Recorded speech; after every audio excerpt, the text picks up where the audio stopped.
Right, good evening, Madam Chairman. My name is David Bowers. I run the undergraduate computing programme at the Open University, and I'm here to oppose the motion, and I think all the other speakers have already been doing so, even those who are supposed to be proposing it. Let me just start by recapping on a few things. What sort of skills are they that the IT profession needs? Is it competence for the latest version of Windows Server or Oracle or VMware? Bearing in mind there's a new major version of those every 2 or 3 years, and for how long are you going to employ these people? Put them on the scrap heap after 6 months or a year or whatever when the new version comes out? People are now working longer, not retiring at the age of 26, so that would have been nice. And if, as higher education, we provide plug-compatible employees with all the skills you want, where has your competitive advantage gone? If all of your employees have the same skills as everyone else. I'd also ask, in what other profession would you trust a new graduate? Medicine? Law? Architecture, which has been mentioned several times? License to practice in each of these is based on postgraduate experience. Indeed, in IT, BCS requires experience as well as a qualification for chartered status. And remember, the chartered status was invented to protect the public from the charlatan and the quack. So just to be clear, you just said that a graduate is not ready to be trusted. I will come back to that later. I will come back to that later. Where did I get to? Oh yes, the motion itself, well that's the trouble with having, the OU is suffering budget cuts, so my bits of paper are too small. The motion is completely misguided. Skills are founded on education. You can't have skills without the education, as the other speakers have actually said. Let's just think for a moment also what makes a professional. Let's ignore the fallacy about it just means that salary is paid, as in professional footballer. Professionals, and I turn to that fount of all knowledge, Wikipedia, are experts who are masters in a specific field, produce high-quality work, have a high standard of professional ethics, including owing a high duty to clients, and treat relationships with colleagues appropriately. And if you look at the etymology, also from Wikipedia, a professional is an individual whose philosophy and habits have been conditioned by a professor. What about an IT professional? Turn now to the SOPHIA framework, the skills framework for the information age. This is aimed at the professional grade rather than technicians. So although the levels start with follow and assist, they go on to apply, enable, advise, influence, inspire, and very few skills are defined at the bottom 2 levels. Based primarily on competence. SOPHIA is about competence gained through experience, not just skills gained from training courses. And indeed, neither Microsoft, Cisco, or Oracle, or even LPIC say you can just gain the skills from a training course. They say you've got to go and do some practice afterwards. Quite a lot of experience. So a professional is a product of education plus experience.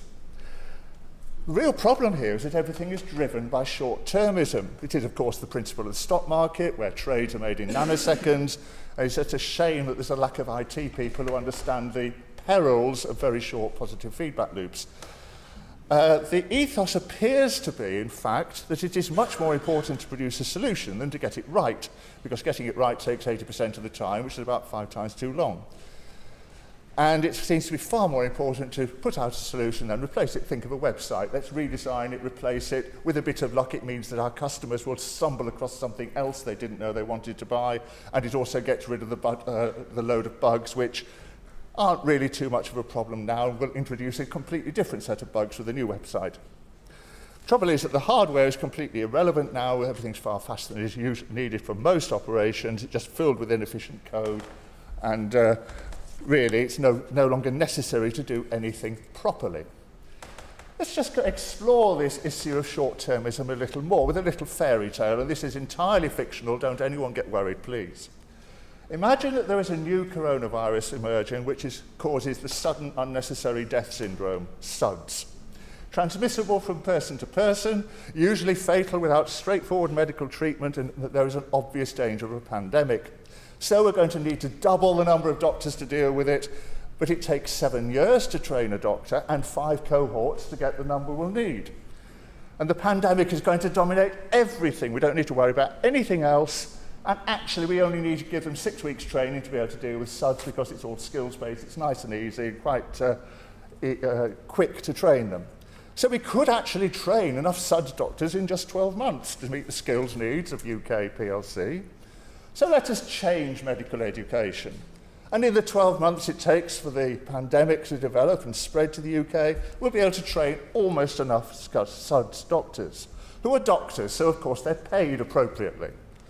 So all the existing medical staff who, having started their training at least 7 years ago, are so old-fashioned they've never even heard of SUDS, let alone recognising it, resign in disgust.